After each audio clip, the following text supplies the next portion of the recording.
Want a recipe for success? Step 1, visit ocdfamilypodcast.com/courses. Step 2, click on my link to browse OCD Training School's amazing course catalog. Step 3, enroll. And step 4, enjoy learning. With no added cost to you, you can support the OCD family community while grabbing some continuing education or learning how to bridge yourself to self-help strategies for OCD. Again, that's ocdfamilypodcast.com/courses. And use my special link to sign up today. Hi, fam. It's the inaugural Friday of 2025, and it's wild to me how quickly 2024 flew by. And yet, parts of it, if you're anything like me, fam, were a drag. And we have family old and new joining from all over the world, which is fantastic and exciting because we know OCD affects everyone. So everyone is welcome here. So come on in. Make yourself at home, since some of us literally are at home right now, because today we're reviewing the blueprint for beating OCD that we have in evidence-based therapies, as well as some emerging protocols that have been built on the shoulder of giants and are definitely worth our time and attention. Because even in the midst of pain, struggle, and discomfort, there's still a lot of hope. I'm Nicole Morris, licensed marriage and family therapist and mental health correspondent. And let me be the first to say, welcome to the family. The OCD family, that is. I am here to create a community of support for family members, spouses, partners, parents, adult children, as there may be adult words, and chosen family of OCD sufferers and their community. I've had over 22 years of experience in the mental health field, but please note that this information does not qualify or substitute as a diagnostic evaluation, therapy, or treatment, and it is presented on an as-is basis. Please follow up with a qualified mental health provider in your area regarding concerns for yourself or loved ones. Thank you for joining us today. Now, let's get started. Okay, family. Welcome, everyone. Welcome. I'm so grateful to be with you. And today will be a little shorter of an episode. Christmas, Hanukkah, New Year's, and Kwanzaa just wrapped up, and it's been a busy season. And when OCD has been in the picture for either you or your loved one, it can feel like OCD is smothering everyone on top of it all. I saw a meme on social media the other day that essentially said, at a time when everyone's starting to post about everything they've accomplished in 2024 and what they're going to do in 2025, it's okay if all you managed to do was survive. And that resonated with me, fam. It resonated because OCD or OCRDs aside, life throws some curveballs. There are high highs, but there are also low lows. And when we add on, then, the lived experience of OCD, it can feel really, really hard to catch one's breath, leaving folks feeling trapped, isolated, and alone. So I wanted to recap some of what we've learned together over the course of the pod and discuss different treatment options as we turn a new page to 2025. Whether your current page has all the cliffhangers, all the distress, or all the joy and all the peace. Because no matter where you or your family is on that continuum, I guarantee you're not alone. And better yet, there is hope for all of us. So to help me highlight our treatment modalities, including our awesome evidence-based therapies, as well as protocols that are emerging, built upon these research bases, I've pulled some highlights from some of our past amazing guests, and even a bit of a preview for an upcoming episode on the Upside of OCD. Because we're better together, right, fam? And to that end, for newer fam joining, just an FYI that all the information and resources highlighted will be linked over on this episode's blog at ocdfamilypodcast.com. All right, so first off, when we're considering evidence-based therapies, we really need to understand how OCD is functioning. But how we understand OCD to be functioning, furthermore, affects what kind of treatment we're going to do. So I like to consider a two-prong approach. How is OCD functioning and what are we going to do about it? Simple enough, right? No, because the OCD animal is quite an animal with lots of different ways that we could look at it. So how we view the OCD animal is really going to shift our functional strategies on how we treat it. So to start things off, I'm going to throw back to Season 1, Episode 7 with Dr. John Abramowitz to tell us more about how OCD functions. So the first thing is for people to understand how OCD works. OCD is a problem where the person with OCD, they have these fears and anxieties about whether it's external situations like I touched the floor or went to the bathroom, or private events like I had a certain thought or a certain feeling of things not being just right. Hmm. And the person with OCD, they feel like they need to fight those experiences. I don't want that anxiety. I don't want that fear. I don't want that uncertainty.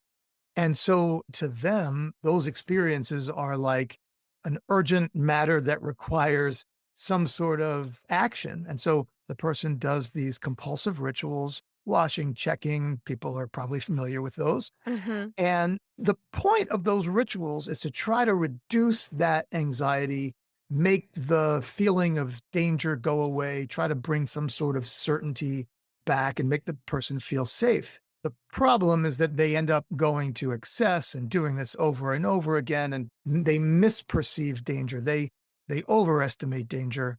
And when you do compulsive rituals and there's not really danger there, the person never has a chance to learn that they're actually safe to begin with. So that's the experience of OCD for the person who has the problem. And so, with that really helpful overview from John, then, the downstream evidence based approach we highlight is exposure and response prevention, or ERP.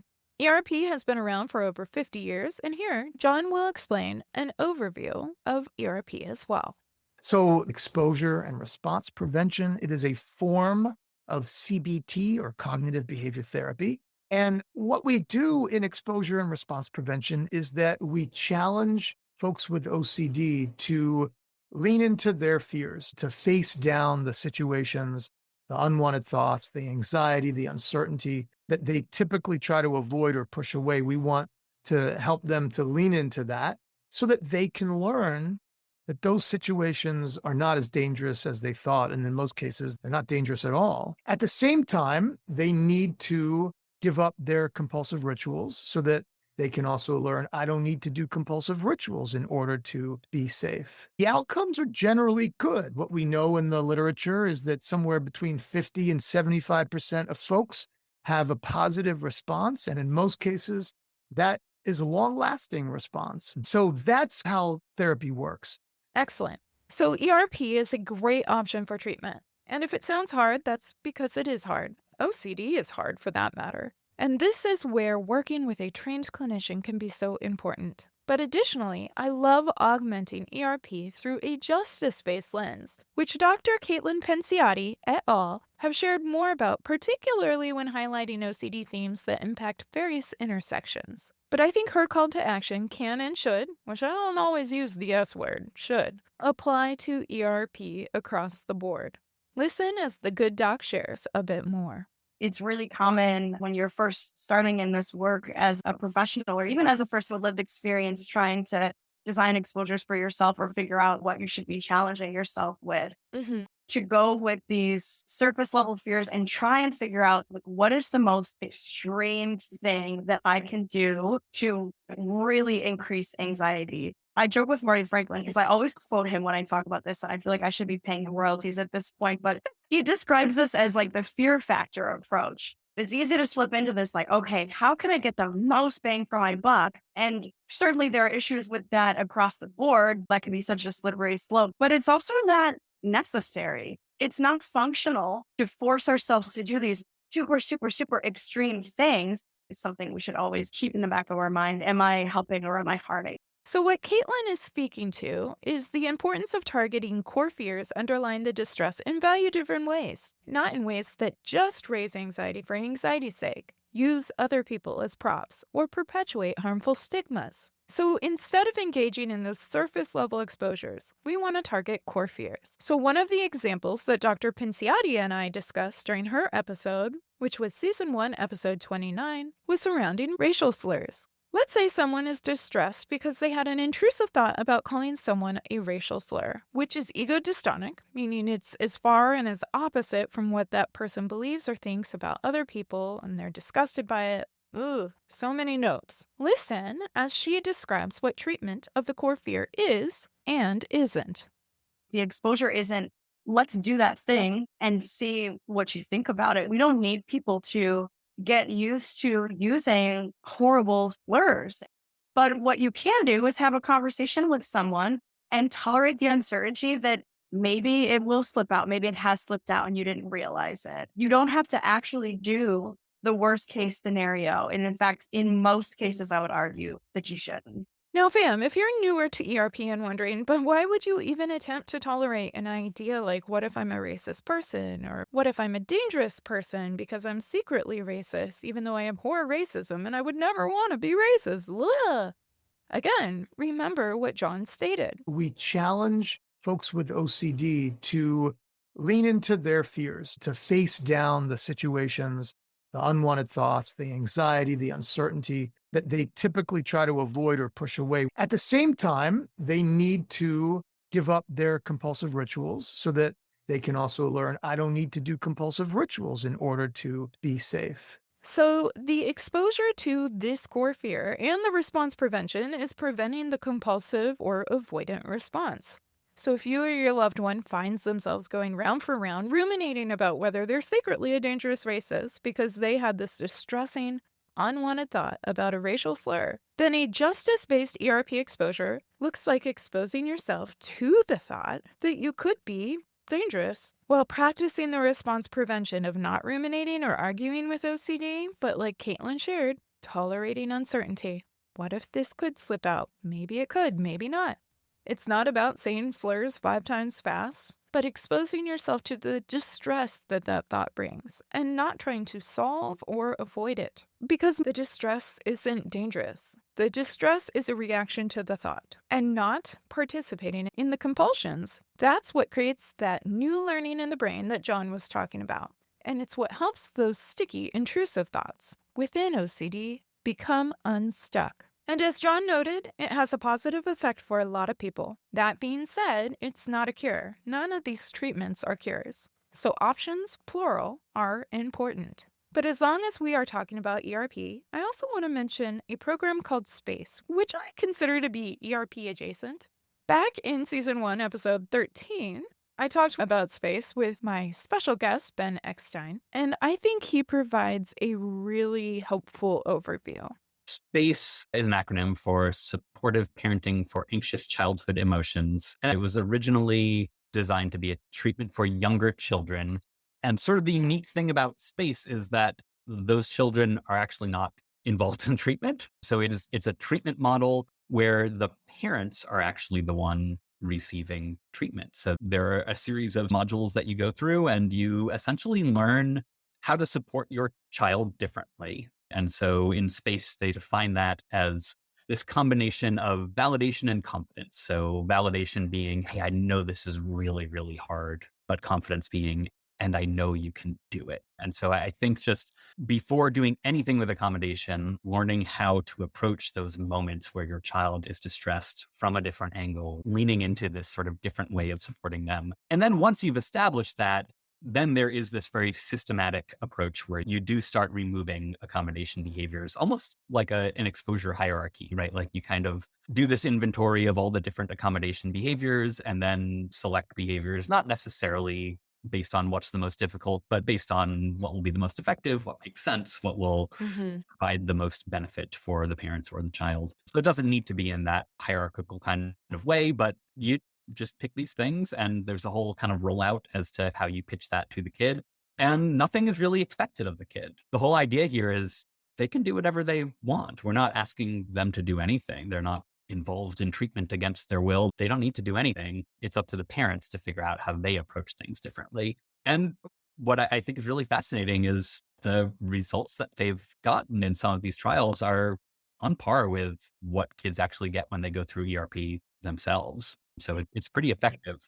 And it is being adapted for older children, specifically more of that kind of failure to launch in your 20s kind of situation. Okay, so SPACE functions very similarly and shows similar efficacy to someone directly participating in ERP therapy. So this can be a helpful program for parents in particular that want to learn how to create an ERP lifestyle of sorts that ultimately can still benefit the child. Alrighty, so that's ERP. And another common evidence-based practice infused and combined quite a bit with ERP is called ACT, which stands for Acceptance and Commitment Therapy. But ACT can also serve as a standalone treatment, and my podcast brother of a different mother over at the OCD Stories, Stuart Ralph, recently talked with us a bit more in depth about ACT. So let's listen as we review what Stuart had to say. ACT was huge in terms of really starting to see thoughts as just thoughts, get that diffusion from them, engage in lives.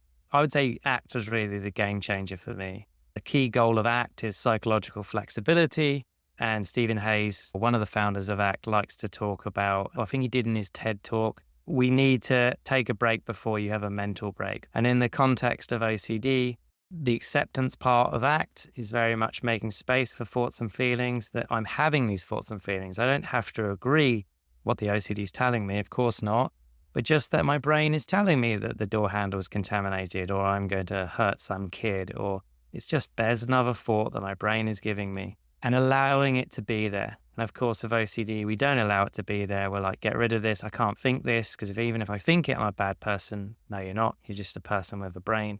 We get weird, funky thoughts. That's okay. Right. So it teaches skills to gradually make space for these thoughts and feelings, allow them to be there, drop the struggle, diffuse, which is get distance from the thoughts and feelings. So meditation, they might call it like becoming the watcher or the observer of your mind. So I do like notice and naming a lot with clients. So first you got to notice you're having the intrusive thought, then name it. Oh, there's that worry again. There's OCD again. There's that thought about me harming someone. And that diffusion, that distance can then help. It doesn't get rid of it, but it gets enough of a distance so we don't get hooked and pulled into the OCD. Mm-hmm. And then also there's mindfulness component of ACT, and then it's engaging in committed action to values and something that matters to you. Which you could call distraction, which it is, but it's distraction in service of living your life, and life of meaning and purpose, and bringing these thoughts and feelings with you along for the ride. And eventually they'll go. So again, that was Stuart Ralph from the OCD Stories, a great podcast resource that just rang in 10 years. 10! Way to go, bruh. I mean, a big, big congrats to you, Stuart. And with over 40 years of research, ACT is a great option for treatment. But again, often you'll find many practitioners in the OCD treatment community blending ACT with ERP or inference-based CBT, also known as I-CBT, as we're going to talk about next. So I-CBT has been around for roughly 30 years and is another highly favored evidence-based practice, which I've said it before and I'll say it again, the treatment world is a little bit like alphabet soup, so we have lots of acronyms out there. But fam, I definitely try to break down that soup into tangible bites because I know you and your loved ones have enough on your plates, bowls, as it is. And if you're newer to the OCD treatment world, you might be surprised to learn that I-CBT, or even ACT for that matter, is so established. But all the more reason for review sessions like this, so we can learn what's available out there, and so you and your loved one can choose what might be the best fit for you, or try alternatives if you're reaching stuck points in your current treatment. So how does OCD function from an I-CBT perspective? Well, who better to ask than the co-founder of I-CBT, Dr. Frederick Ardema. So let's hear about this upstream understanding of OCD from the man and co-creator himself. Something else is going on in OCD, according to the first place, suppose.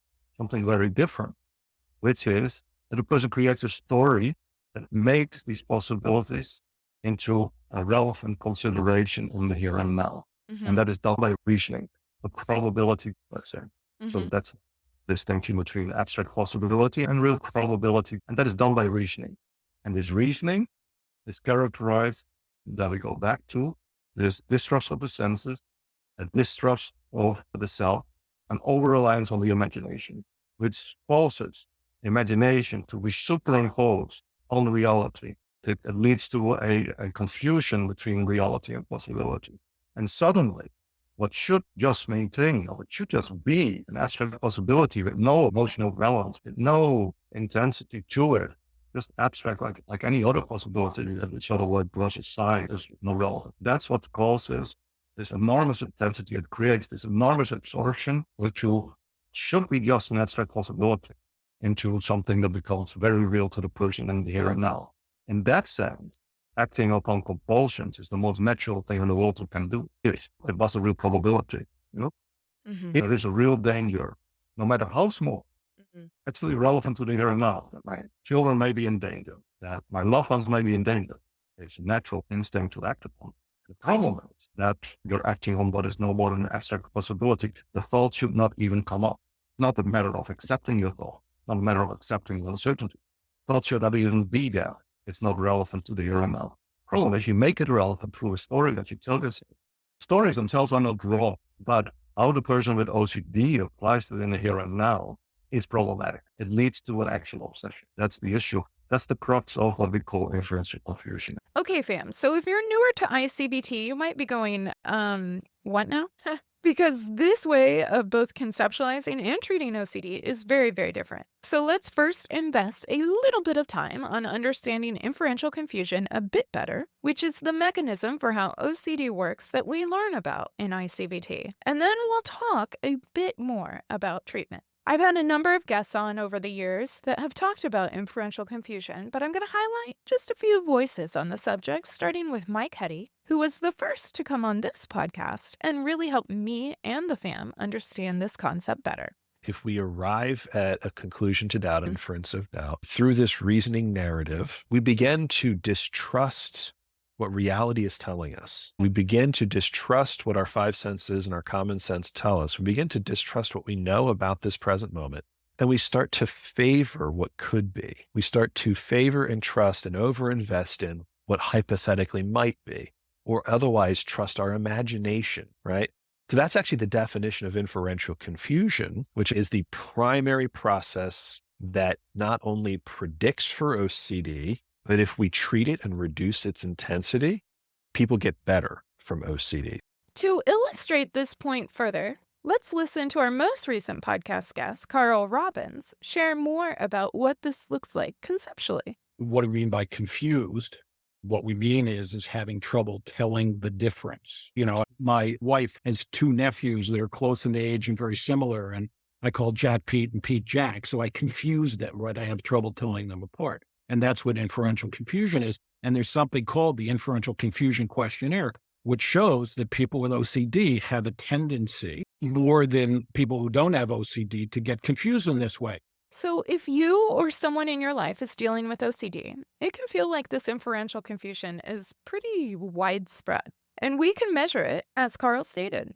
But actually, the area in which folks with lived experience deal with inferential confusion is a rather small slice of their processing at large. Let's listen as OCD psychiatrist Dr. Ryan Vidrine shares more. Most of us were trained around ERP of like OCD is a problem with uncertainty and we have to embrace uncertainty. And I like the framing through I-CBT of it's not necessarily the problem. Patients with OCD deal with uncertainty quite well in a whole variety of contexts all day long, arguably 90+% of their life. It's only specific to these few areas that they happen to be sensitized to in these domains or themes or whatnot, right? I think I-CBT is really good at specifying it's this doubt in trusting yourself and this doubt in knowing who you are. Mm-hmm. And that actually we have as much certainty as we have about everything else we do without question. You have the information you need in the here and now. You actually know who you are. You just need to remember that and trust that. So Ryan was speaking to the point that we can have some functional relative certainty in life, OCD or not, that we derive day in and day out through our internal sense data, common sense, and our ability to read a room with direct evidence. So the problem is a doubt, which we've constructed, which has this narrative or a story that leads to these confused conclusions or inferential confusion. But for a lot of people newer to learning about I-CBT, what comprises a doubt? Because in I-CBT, doubts are differentiated from intrusive thoughts, as we've learned about in ERP. Listen as my friend and fellow OCD podcaster, Christina Orlova, the OCD Whisperer, expands on this a bit more. Doubt is what? Doubt is when I actually do have information in front of me, but I'm not trusting it. I'm doubting it. I'm doubting what I'm seeing. I'm doubting what I'm feeling. I'm doubting what I'm hearing, but the information's there. Uncertainty is I may not even have information, or I may not even be able to get information. So we all know we all have uncertainties that we have to live with, right? But here it's a different target. It's not about uncertainty. It's about resolving this doubt that's pathological, obsessive doubt. It's understanding and identifying where is it that I was in reality and I was operating was functioning, I was certain of things, I was trusting things, I was moving on with life. And then suddenly something happened. And instead of being in that place, I'm getting teleported somewhere else. And now I'm doubting everything about myself, everything about what I'm perceiving, right? And now I'm getting absorbed in this OCD bubble, as we say in I-CBT. That's really a key ingredient, right? Because when we can resolve that obsessional doubt, when we can help you start to see it, when is it that you're starting to depart from reality into some other place and have you come back, then you can start to re-engage with your life in that way that you typically do, like anybody else does, right? Like anybody else. I like how Christina describes that, teleporting into the imagination. We also can call that a crossover point in the I-CBT world, and I love how my colleague and I-CBT trainer, Bronwyn Schroyer, succinctly explains it. I'm doing my crossover point from reality into the imagination, and I don't need to go into my imagination. All the evidence I need is right here in front of me. So as you can likely hear, I-CBT functions very differently from ERP. And to that end, treatment looks very different, as Dr. Jeremy Schumann and Catherine Goldhouse note well.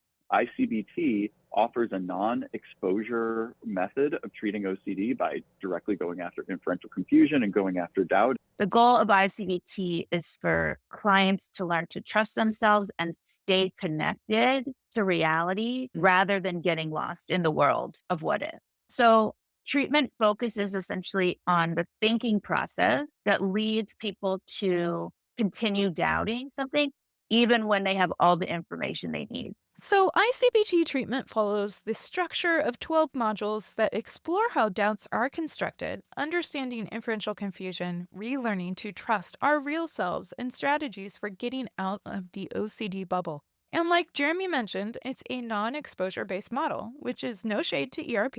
It's simply approaching the OCD animal from a different vantage point. But for folks going, golly, I am too scared to approach anything with exposure in the title, or for that 25 to 50% John quoted where OCD doesn't improve, it's good to know more treatments exist. So again, check out this episode's blog over at OCDFamilyPodcast.com to learn more about any of the therapies I'm mentioning today, because I'm going to have those links for you. Whether you're interested in learning more about ERP, ACT, I-CBT, you name it. And speaking of understanding OCD from a different purview, let's zoom out from CBT altogether. Again, that's cognitive behavioral therapy. And let's switch gears to learn more about metacognitive therapy, or MCT, another nearly 30-year-old treatment. In Season 3, Episode 111, Dr. Pia Callison shared more about her work with the co-founder of OCD Training School, Bronwyn Schroyer, and me here on the pod. In fact, Pia will be giving a live training in February of 2025, practically weeks away at this point, through OCD Training School. And MCT looks at the OCD animal from quite a different lens from CBT. But what's also really cool about MCT is it's a transdiagnostic approach, which means it works for more than just OCD. So that's pretty handy and helpful as we think about OCD, depression, anxiety, even trauma. Listen to how Pia explained MCT to us when we chatted with her a few months ago. MCT is based on a lot of years of research, actually, because Adrian Wells was really puzzled about the cognitive model. He didn't think it fit because he thought, I have a lot of negative thoughts and I'm not depressed. Something doesn't fit here. And that started 30 years of research. And he also made a book, Attention and Emotion, from 1996, where he published all these articles, all this research that he's done. And he wanted to find out what is the main difference between the people who get OCD, depression, and anxiety and the people who don't. Is it their age? Is it the gender? Is it how many traumas they have in their backpack of their life experience? What is the main difference between these two groups? And after 30 years of a lot of research, he realized it was actually how we handle our thoughts. So the most important factor, or most important difference, was the time we spent handling our thoughts. He also calls it the cognitive attentional syndrome. And fam, I'm still learning about MCT, but I'll have that episode linked on the blog if you want to learn more about it. And I can't wait to hear more about it when I attend the live training in February. So if you're hearing this episode hot off the press and want to look into attending too, there is still time to sign up. In fact, as an affiliate with OCD Training School, you can visit ocdfamilypodcast.com/courses and sign up for this training via my special link, which helps to support this podcast at no extra cost to you. But if you're catching this post-February, I'm still going to encourage you to check out OCD Training School's course catalog, because while I'm not a fortune teller, I would be surprised if there was an on-demand training added at some point on MCT, because if I've learned anything about the amazing resources at OCD Training School, it's that we have choices in treatment, and it's worth knowing about all the options available to us, fam. Okay, so we've discussed a couple different types of CBT and ERP, ACT, and I-CBT, but I also want to do a shout out for medication support and pharmacotherapy. Recently, the fam got to hear from another OCD psychiatrist in our field, Dr. Stacy Grader, and I loved what she had to say on the subject. Because when we start talking about medication, I think it can make people feel a bit nervous. So let's hear her perspective on it. I think that something to keep in mind is that when you go to see a psychiatrist, you are going to get information from them to help you make hopefully a values-based rather than fear-based choice regarding medication, and that's up to you. Just simply seeing a psychiatrist doesn't mean you have to be completely sold on medication. You're there getting almost like a consultation to get info. So keeping in mind, the autonomy is always on parent or patient about the decision to take medicine. And then my role as a psychiatrist is to give you a real good in-depth overview of the pros and the cons. The vast majority of people live more fulfilling lives on medicine for OCD. It does really help people do the work of therapy. It really is kind of like a lubricant for the hard work of therapy. Right. And can decrease that level of crisis point anxiety to the point that it is manageable enough to really face the exposures that are required of OCD. OCD treatment, powerful and effective, but really, really, really hard. Very hard, yeah. We ask our patients very challenging things. We ask a lot of someone's courage. We ask them to try a new medicine, and when we ask them to do exposure therapy. So I'm encouraging people to try all the resources at their disposal. And if a medicine doesn't work for them, they can always stop it. I say, you're dating the medicine, not marrying it. I love that. You're just dating. Now, I know she mentioned how helpful medication can be with exposure therapy. Again, that's our ERP work. But I wanted to mention medication can also be helpful across any of these treatments that we are talking about today. In fact, when I asked Stacy how she even ended up learning more and specializing with OCD in her psychiatric work, she mentioned the following. So I had people talking about I-CBT and how cool it was, and I wanted to learn I-CBT. I mean, that's pretty cool, right? And Stacy's story is awesome. As an ADHD psychiatrist with lived experience of OCD as well, she has insight and great compassion for a number of intersections. And she also makes learning engaging and fun through her YouTube channel, presentations, and shared work like she did on this podcast. So again, you know where the links will be. Hit up OCDFamilyPodcast.com. So what kind of medication is right for OCD? What's the first line treatment? Let's hear from the doc herself. Selective serotonin reuptake inhibitors are first line. It'll be complicated if you have bipolar disorder. Additionally, then SSRIs will not be first line, for example. And then we're usually, the very key point is that the regular dosages that people use for treating major depressive disorder or generalized anxiety disorder are much lower than the dosages that are needed to treat OCD. And correcting a lot of common misconceptions, the medicine's not addictive. A lot of people are able to come off the medicine. That actually, if you treat more fully to remission, then you have a better chance of coming off the medicine versus staying on a lower dose and a partial treatment of your OCD. Okay, so this is not medical advice, just like it's not therapy. And just because regular doses for OCD are often higher than those for anxiety or depression, everyone's body handles medications differently. So, if you're considering or currently on a medication, please follow up with your doctor about any questions, concerns, or treatment recommendations. We all know users on Reddit or Tumblr or Instagram might have had this experience or that, but that really only tells you about their alleged experience on this or that. The only person you or your loved one should weigh the words heavily of is your own and your doctor's, who understands your body and the confluence of your individualized healthcare needs. But I also wanted to mention that there are other therapies being facilitated by psychiatrists to help manage and support treatment and recovery. And currently, research has been focusing on clinical trials with psychedelics, which for some people, you're like, nope, that's a no. No. And for others, you're like, but when? I was ready for that treatment yesterday. So let's revisit with Dr. Ryan Vidrine once more to understand what that potential treatment could even mean and what's being studied for the treatment of OCD and other mental health disorders. People sometimes use the term a little more broadly or specifically in terms of things like really classical psychedelics like psilocybin mushrooms or LSD, things like ayahuasca, versus MDMA or colloquially Molly, right? Yeah. To see is not typically a classic psychedelic, but often can be very impactful, meaningful, have psychedelic-like experiences. And then ketamine is now the one that is kind of most widely accessible currently and legal. And again, is a dissociative agent. It's used as an anesthetic at higher doses, has been around for a very long time, is not classically a psychedelic, but has clearly in some people elicited really impactful, meaningful, altered states of consciousness that can be sort of parapsychedelic or psychedelic light, if you will. So those are kind of a lot of the substances that people are looking at. Ketamine is the only one that's legal right now and commercially available. Psilocybin and MDMA are both in multiple studies and are likely to probably get an FDA approval within the next year or two.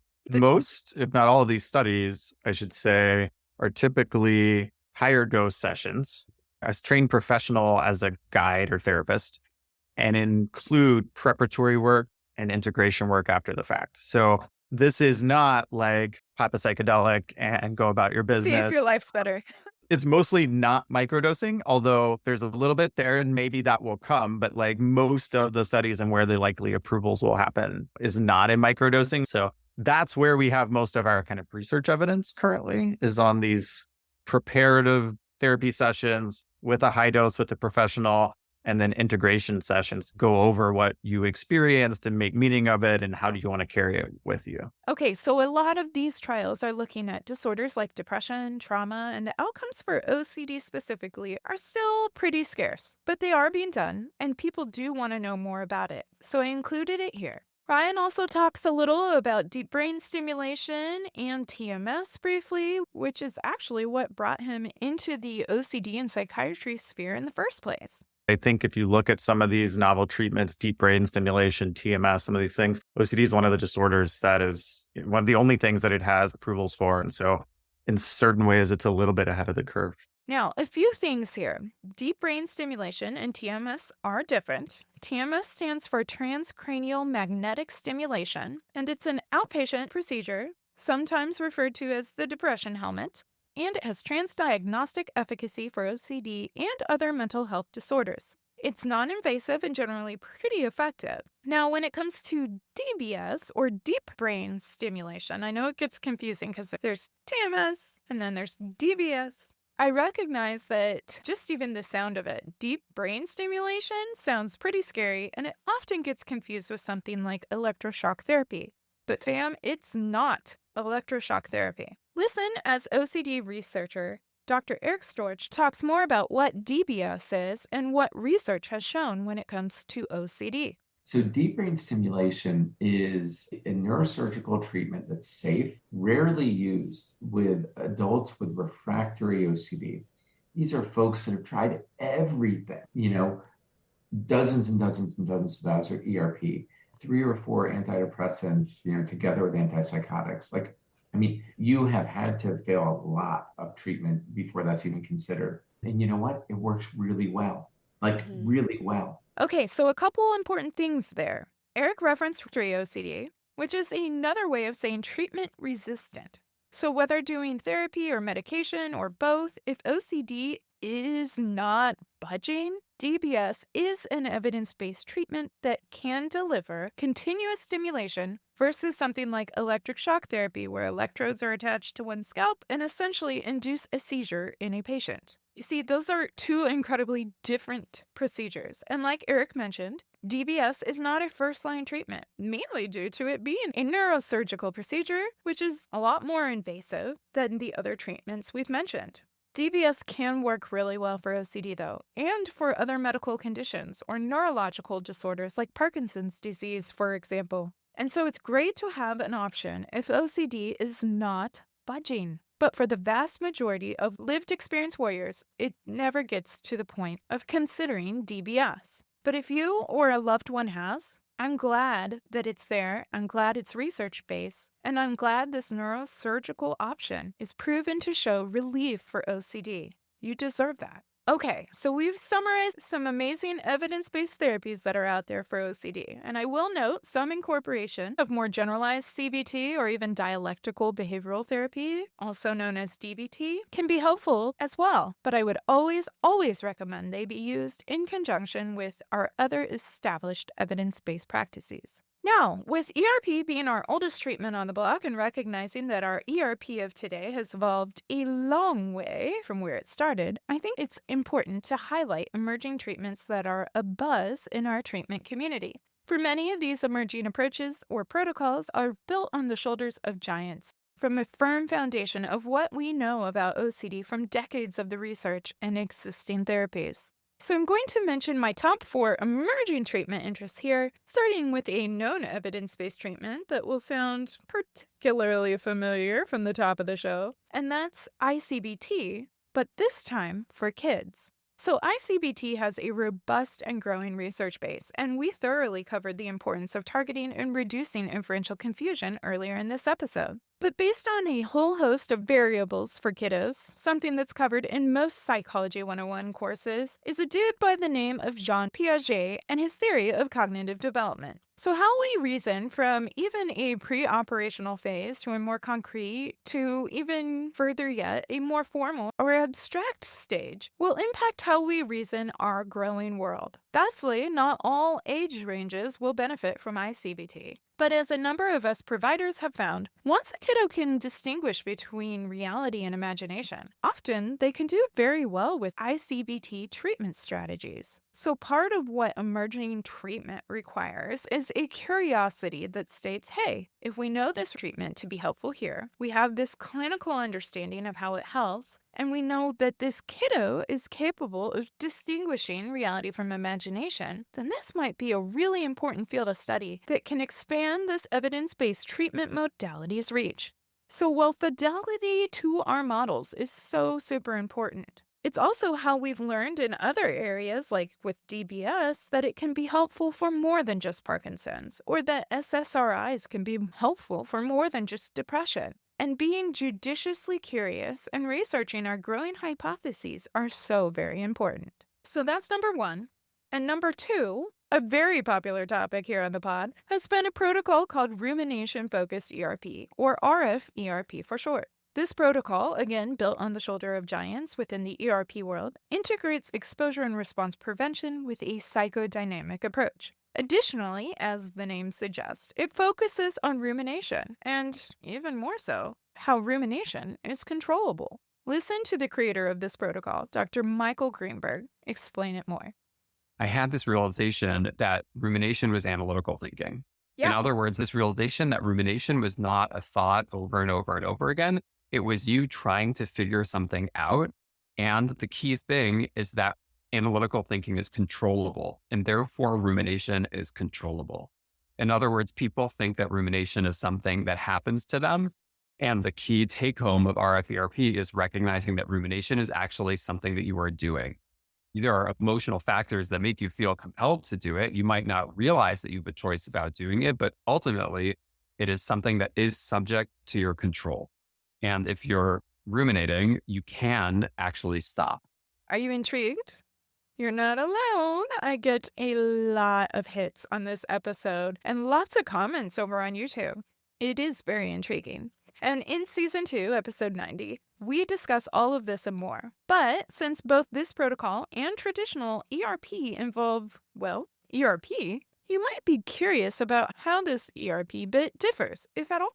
Again, I highly recommend listening to the episode, but here is a morsel of clarity to help you along the way. The key difference is traditional ERP is trying to raise anxiety to maximize anxiety during exposure, and RF ERP is trying to minimize anxiety during an exposure, not just because we're trying to be nice, but because in our book, anxiety is an indicator of compulsion. Anxiety is an indicator of rumination, of mental engagement. And so we're trying to minimize it because that's an indicator that there's no compulsion. Okay, so the role of anxiety is uniquely different in RF ERP, but also, as I mentioned before, RF ERP also integrates this version of ERP that Michael just shared about with psychodynamic work. So what does that mean exactly? Well, let's take a listen. OCD is an emotional disorder. It comes from somewhere. It's about emotional conflict. It develops in the context of emotional and relational experiences. And just addressing it on a behavioral level, it's like if you have a sailboat on the water, if the sea gets rocky, like CBT is adjusting the sails to figure out how to manage your boat on those rocky waters. And that's tremendously important. But then the psychodynamic piece is looking at what is making these waters so rocky. Where is all of this turbulence coming from? And fam, there are a lot more facets to RF ERP, but again, it's not its own evidence-based practice, though it is built on the foundation of so much research. So I'm going to link Michael's website, which is chock full of resources for RF ERP. Alrighty, so that brings us to number 3, which is the mastery approach. The mastery approach was created by my friend and colleague Rich Gallagher, LMFT. And Rich's work is also built upon the research and findings from traditional ERP and ACT, but there are some very functional differences in his approach. Additionally, when we talk about OCD, we often reference fear as a primary form of distress experience, though it's not the only sort of distress our warriors have. But Rich's work has expanded on not only fear-based OCD presentations, but also disgust and sensory-based distress as well. And this is important because when we think of a common theme like contamination OCD, what research has shown us is fear and disgust are processed in different areas of the brain. Thusly, when treating disgust-based OCD, research has also shown that traditional ERP isn't super effective. Now, while I will say understanding the cognitive piece through a treatment like I-CBT can be helpful when it comes to disgust, I've been duly impressed by how Rich's mastery approach has been a game changer for my OCD clients struggling with this presentation. So while I'll note that the mastery approach can be helpful for more than just disgust, I am pretty excited that it includes disgust. Because honestly, we needed more hope and more progress in our disgust protocols. Listen to Rich as he shares more. What I found with my themes, which I learned were really disgust and not just pure contamination, what I discovered was that I would do exposures. I would actually habituate to the anxiety. I would do something, I would touch something yucky, I would sit with it, I wouldn't distract myself. I would hit that extinction burst that we talk about where your anxiety goes down after a period. But my sense of disgust would get nothing but worse. I'd be cross-contaminating everything in my life, and I'd feel even more and more closed in. Eventually, I ended up traumatized and housebound from that treatment. It was a horrible experience. It was a very dark place, and I was there for almost 2 years.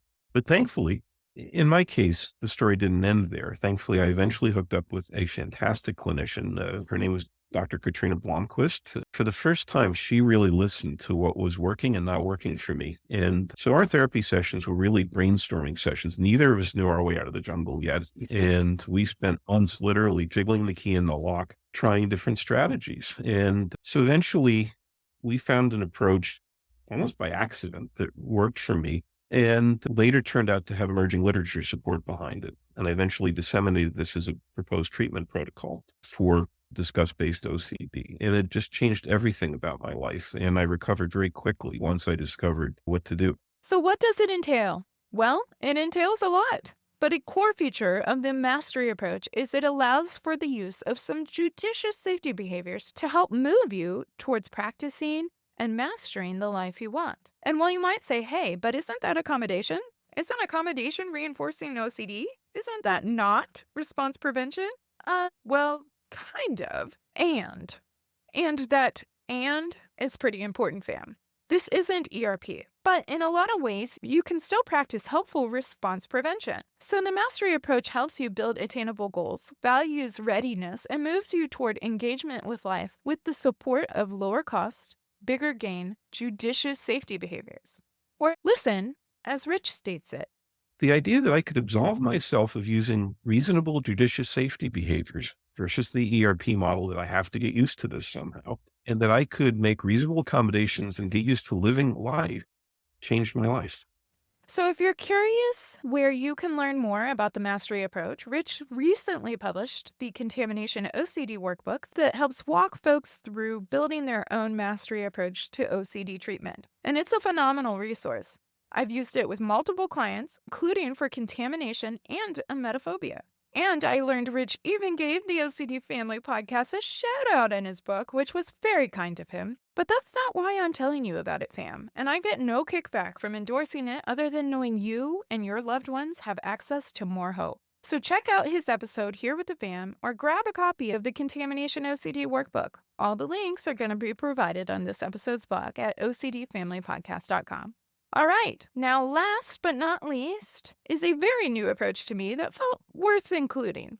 And it's a bit of a preview, fam, because I'm talking about the Upside of OCD with Dr. Michael Alsey. And I'm even debating, am I pronouncing that correctly? Mike, my apologies if not. But this content is going to be featured in its own full-length episode in just a few short weeks here on the pod. And Mike recently published a book on the Upside, and I found our conversation to be compelling. So let's take a listen. So speaking to those of you who have watched people struggle and suffer from OCD, I wanted to write more to the heart of the person who has OCD. What's going on inside for them emotionally?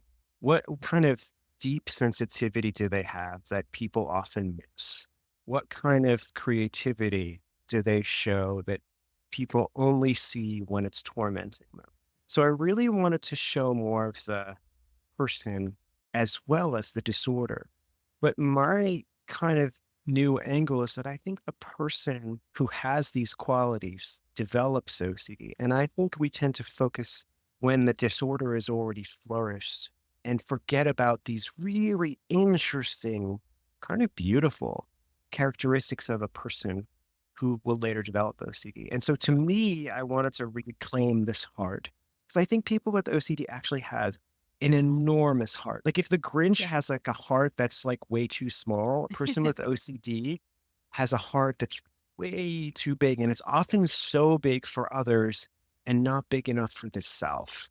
Right. And so even if you think about cognitive behavioral therapy, does a wonderful job of focusing on how these thought spirals happen and how we can kind of interrupt them and disrupt them and move beyond them. But it doesn't talk enough about the heart and the emotions. It often talks about emotions as resulting from getting in check with that. But I just wanted to come from the heart first. All right. Interesting, right? Mm-hmm. And if you like what you hear, make sure to keep an ear out for his episode later this month. Or better yet, pick up your own copy of The Upside of OCD and learn what all the buzz is about. Okay, fam. Whew. We have covered a lot of ground here. But if that tells us one thing, that tells us a lot about the evidence-based treatments and emerging protocols worth their weight in salt. And that's great news, fam, because with more options, there's more hope.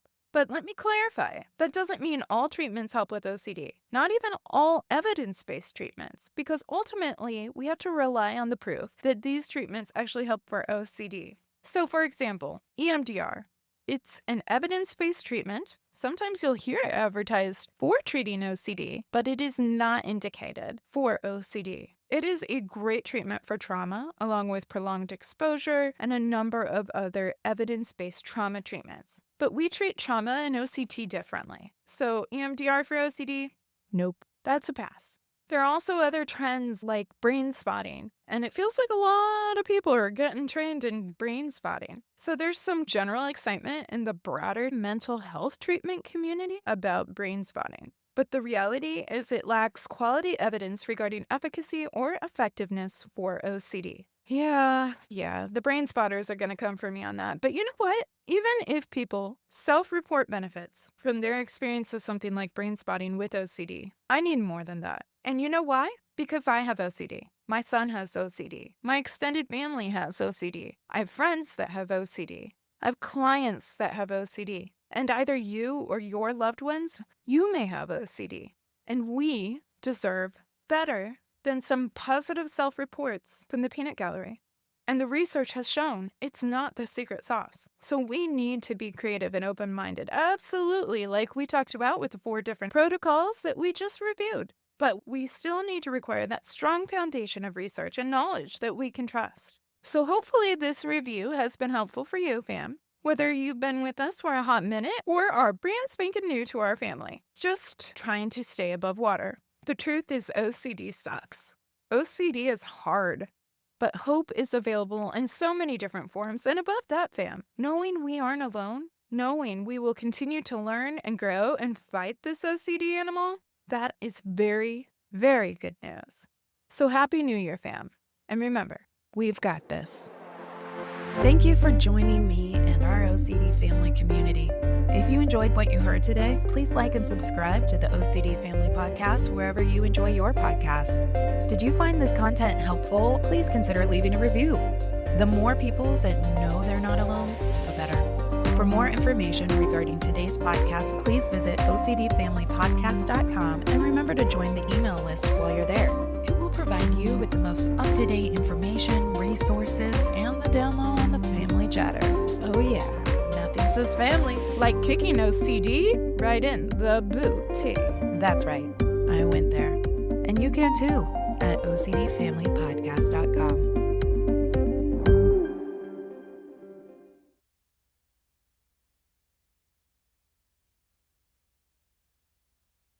Therapists, ready to shape the future of pediatric OCD treatment? Join the Next Steps in Pediatric OCD on-demand course from Angela Adamson Springer, LCSW, and learn how to adapt inference-based cognitive behavioral therapy for kids. With research still emerging, this course empowers you to explore new methods and contribute to the growing field of evidence-based practices. With OCD Training School's 365-day access for on-demand courses, you'll gain practical tools to help kids by adapting I-CBT's signature 12 modules to be as creative as the kiddos you're treating. So sign up at OCDFamilyPodcast.com/courses to support the podcast at no extra cost and support further growth and hope for our youngest of warriors.